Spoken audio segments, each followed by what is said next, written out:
Ricky, thank you very much for joining me again for another transfer talk. It is now 1 week until the transfer window ends. Now, Tottenham need a centre-back. Tottenham need a striker. We haven't replaced Fernando Llorente since June last year. Now, Ricky, what are the updates on Milan Škriniar from Inter Milan?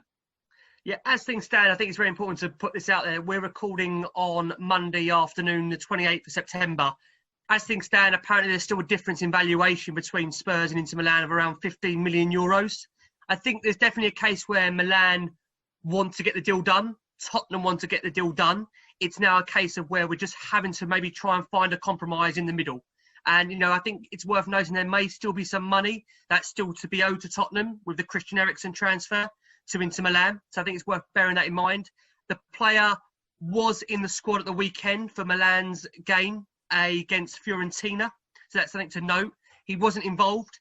After the game, Antonio Conte did come out and say that due to the financial situation at Milan, they probably would be open to offers. There's been several different members of Inter's staff coming out and giving real mixed messages. There's been some that have come out and said that he's currently not on the market.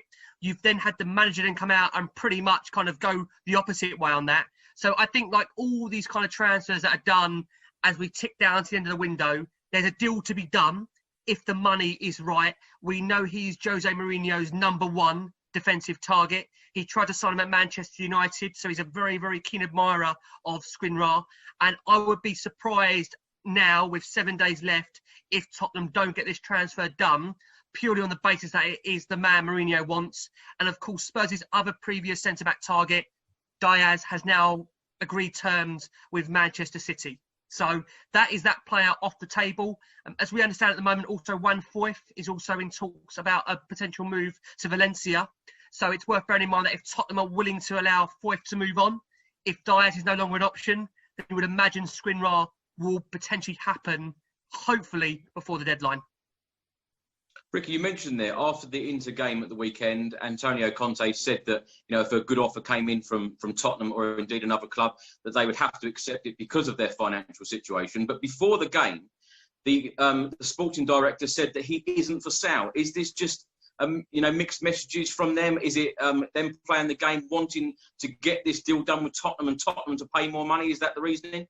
Yeah, well, what I would say is, listen, we've got some great people that cover the transfers. All I can tell you is from what I can see that there doesn't appear to be many other teams in for him at the moment. I haven't really seen any other clubs being linked to the player.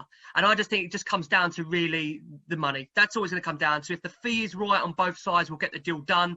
I think if you remember Christian Eriksen's deal with Inter Milan, it was on, it was off, it was on, it was off. That happened throughout the whole month of January. And it was really going down to the wire to get that deal done. So Daniel Levy knows Inter Milan very, very well. He knows the hierarchy there. I would be massively surprised, bearing in mind Steve Hitchen has been out there negotiating in Milan, if we've come this far to not get this deal done.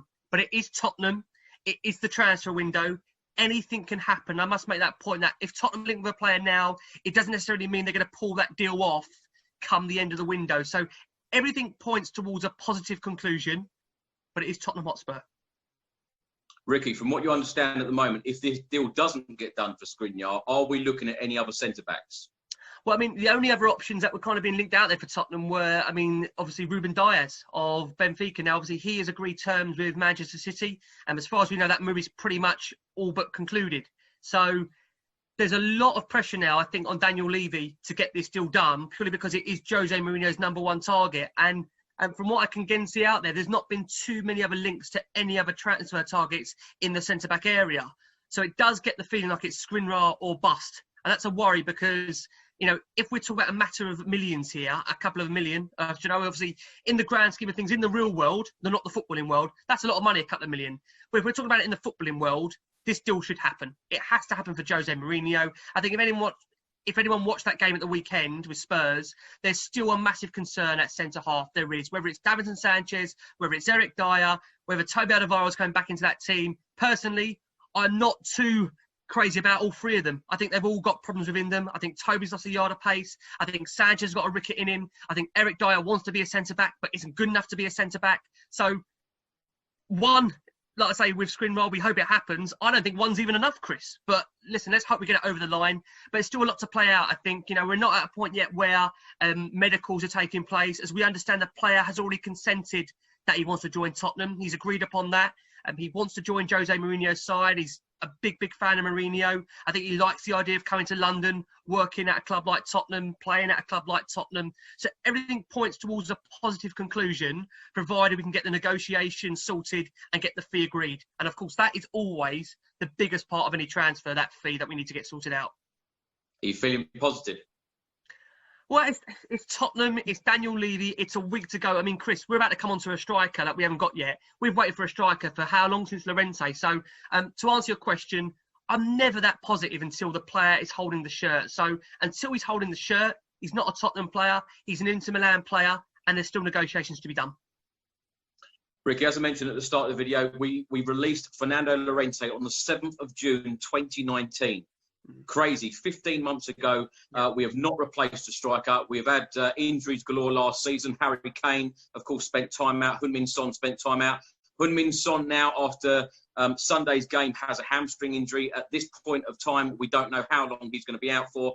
Now, strikers, Arkadiusz Milik, what's happening about this deal? Is it getting done or not?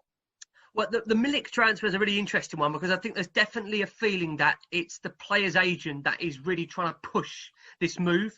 Now, as well documented, Tottenham need to sign a striker. It's not a need, it's a must, it's definitive.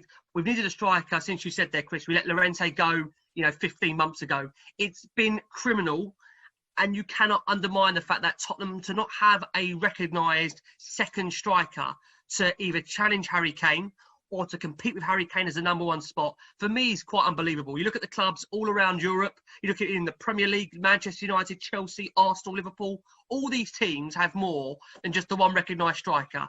I know people will say to me, well, Sonny can play there, but Sonny's not a recognised striker. Sonny's an attacker. He's not a recognised striker. And now, Sonny could be out for a period. Obviously, we have to see what happens with that one. But Spurs have to get this addressed. On Milik, as I understand it, it's been heavily pushed by the agent. Spurs, as things stand, are still the front runners for him. And there's been informal talks as well with the likes of Manchester United. Fulham, believe it or not, are in there as well. So this deal, as I say, there's many clubs that are still showing their interest in him. And we're nowhere near down the line as what we are with Škriniar at the moment. Škriniar, out of the two of them, in terms of probable transfers, you probably put more money on Škriniar happening than you would Milik. But the situation is that Milik has only recently overcame quite a big injury. And the worry you've got about that is you're bringing a player in, if Spurs do sign him, that number one, isn't Premier League proven, and number two, is still recovering from that injury and hasn't really had a massive run of games. What I would say is that his goal-scoring record is decent, but you have to remember his goal-scoring record is decent in Serie A, not the Premier League. And Spurs are in a situation where if they're bringing a striker in, they need to get them to hit the ground running fairly quickly. So it's a really difficult one for Tottenham to weigh up. There are other players out there as well, which we can, of course, come on to. But just on Milik, to kind of finish up on him, there's interest from other clubs. But Spurs, as things stand, on Monday the 28th of September, as I recall to you at this moment in time, we are still the front runners. Ricky, what is the problem with Tottenham signing a striker? Because 15 months without replacing Fernando Llorente, what is the problem? Why are we not signing a striker? Indeed, all of us Tottenham fans were very, very disappointed at the end of the January transfer window that we didn't have a striker, and of course we're out without Harry Kane, and then later on in the season without Heung-min Son. But what do you think the problem is? Well, I don't buy this argument that the problem is Harry Kane. I'm sorry, I don't buy that argument. So look at Arsenal, they've got Lacazette, they've got Aubameyang, they've got Nketiah. I look at Liverpool, what they've got as a forward line.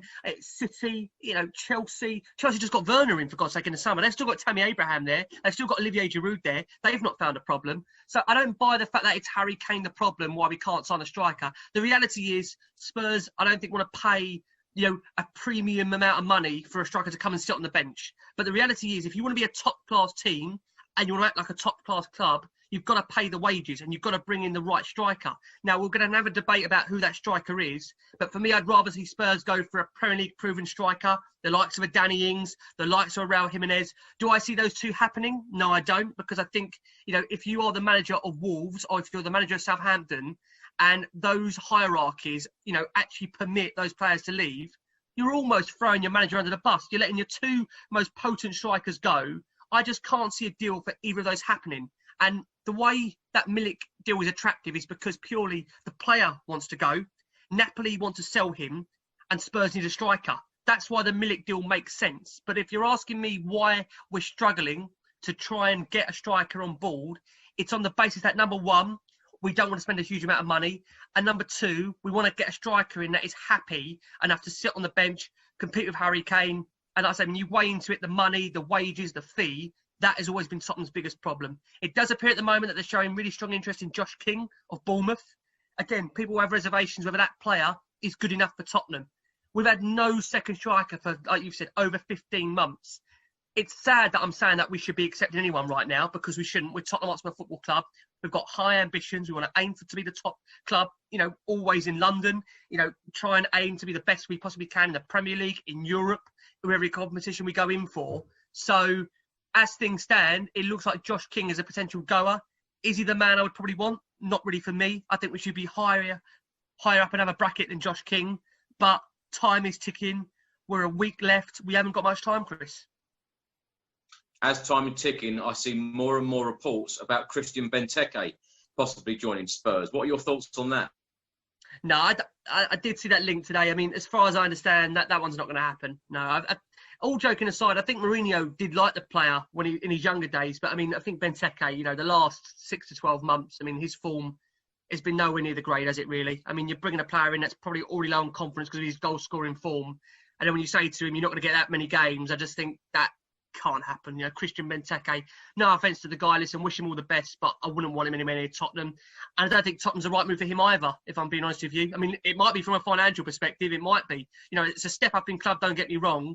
But, if Christian Benteke is the ambition of Tottenham, then I've got massive, massive reservations and concerns.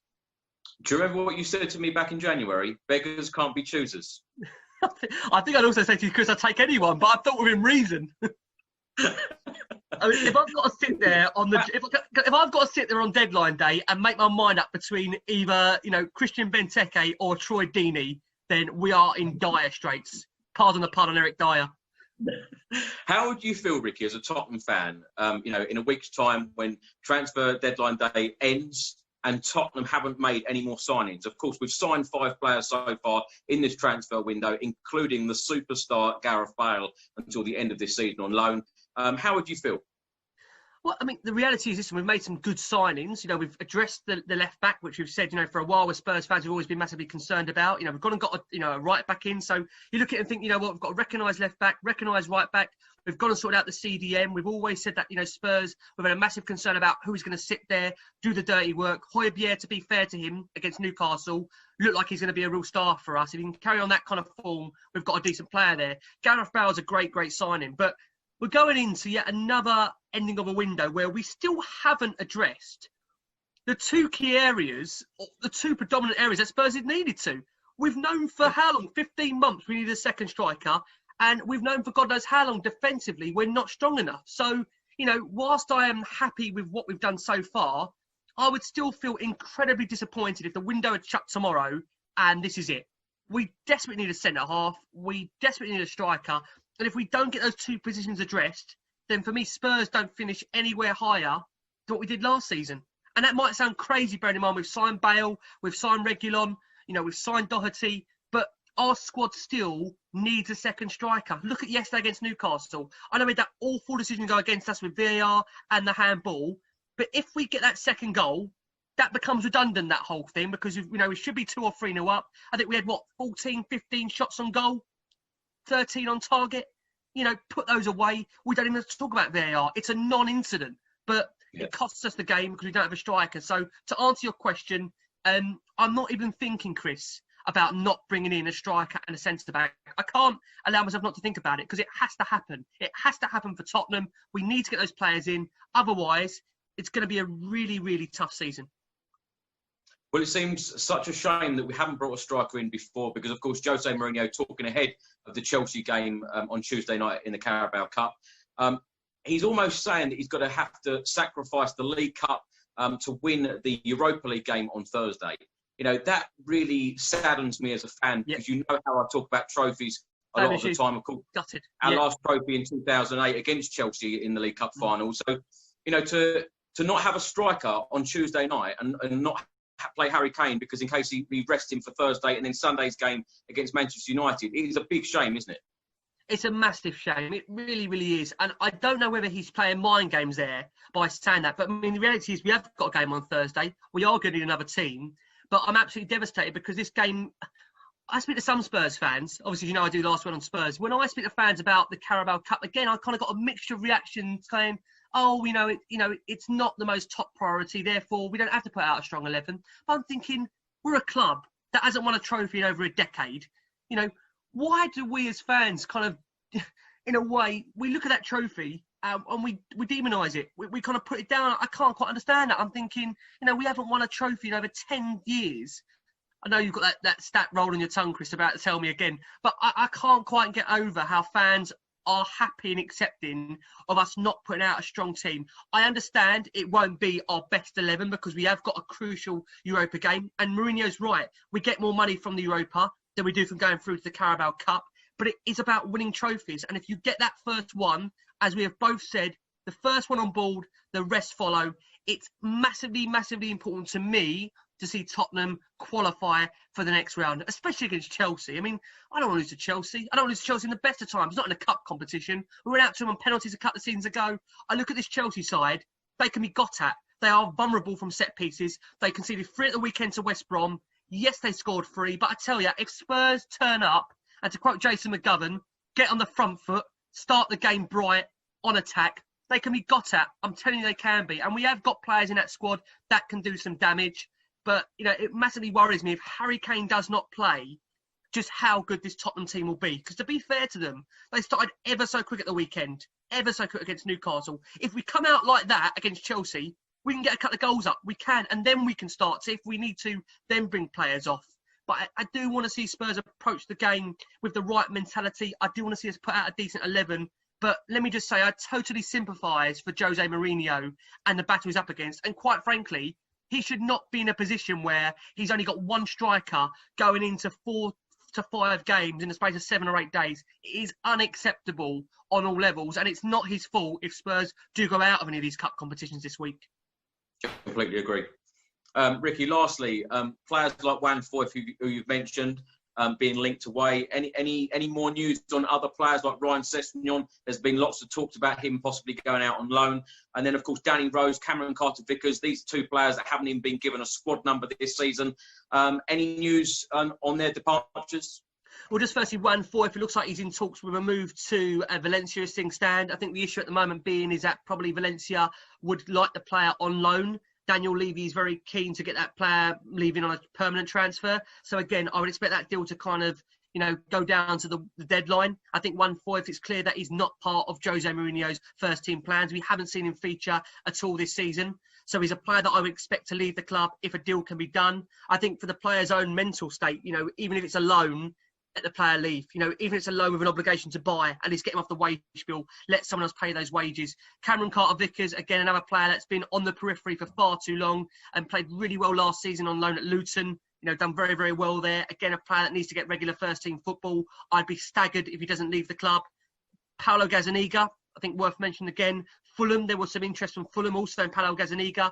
Again, you think Joe Hart, bearing in mind he played the Europa League game, I think that kind of tells you in Jose Mourinho's mind where Paulo Gazzaniga is in the pecking order. I'd probably expect Paulo Gazzaniga to probably maybe leave before the end of the transfer window. Who else have we got in there that you've mentioned? Danny Rose. Danny Rose, like you say, hasn't been given a squad number. Danny needs to move for his own personal health. Danny needs that himself. I'm not going to say any more about Danny Rose because I think, as a player, he's had a lot that's gone on. He's had to deal, obviously, with the fallout and the backlash of the Amazon documentary. And let's be honest about it, Danny Rose didn't know what was going to come out of that documentary. So the way that was edited and filmed didn't fall great for Danny. And that probably explains why he can't get a club because it wasn't a great interview for Danny on that face of that documentary with Mourinho. So Danny needs a move. It will happen. I'd be amazed that, Chris, if these players I mentioned to you now, the likes of Foyth, Gazzaniga, Rose, Cameron Carter-Vickers, if they're still here, I would be amazed. They all need moves. Hopefully they get them. But I'm sure the main priority now for Tottenham is to go and get that centre-back and striker addressed with less than 7 days of the window to go.